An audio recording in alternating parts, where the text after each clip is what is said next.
If Wembu fully joins Cindercrest, they become almost unstoppable. Shubili gives them raw PvP power, Flame Frags gives them combat skill and leadership, and Wembu gives them strategy and chaos. That combination could destroy almost any kingdom on the server, but here's the thing. The opponent is Parrot, and Parrot is probably one of the smartest players in unstable SMP history. We just saw him outsmart an entire army with a fake surrender and a hidden railgun trap, so there's no way he's going to lose this easily. And that's where things become interesting, because I think Parrot now has multiple ways to win this war. The first possibility is that he tries to convince Flame Frags and Lomity to leave Cindercrest, because if you really look at Flame Frags' story, he never truly wanted to fight Parrot in the first place. Most of the time, Flame has only been fighting because of Lomity and the people around him, so Parrot might try to talk to Lomity directly and convince him to leave Cindercrest. And if Lomity leaves, there's a huge chance Flame Frags leaves too. And if that happens, Cindercrest instantly becomes much weaker. But there's another possibility that might be even smarter. Parrot could realize that Wembu is not fighting willingly. He's being forced, because Arachnid has Eggchan,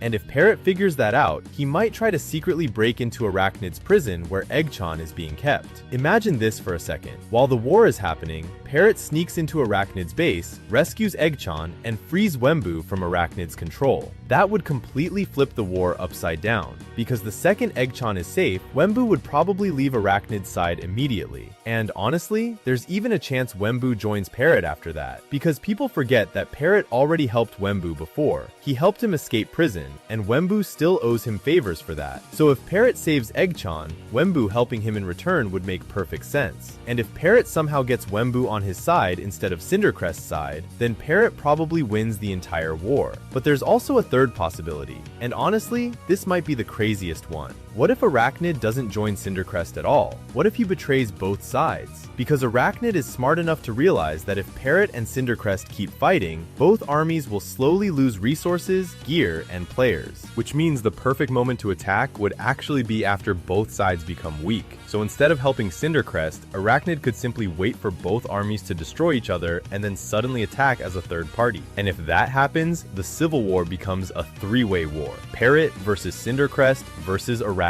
And honestly, at that point, anything could happen, because all three sides have insanely powerful players. Parrot has strategy and leadership. Cindercrest has Shubili and Flame Frags. Arachnid has Wembu and Eggchan. And if all three armies collide at once, this could become the biggest war in unstable SMP history. But if I personally had to bet on someone winning, I'm still putting my money on Parrot, because no matter how strong the enemy is, Parrot somehow always finds a way to outsmart them. And after watching that railgun trap, I honestly think he's already planning something even bigger. So what do you think? Let me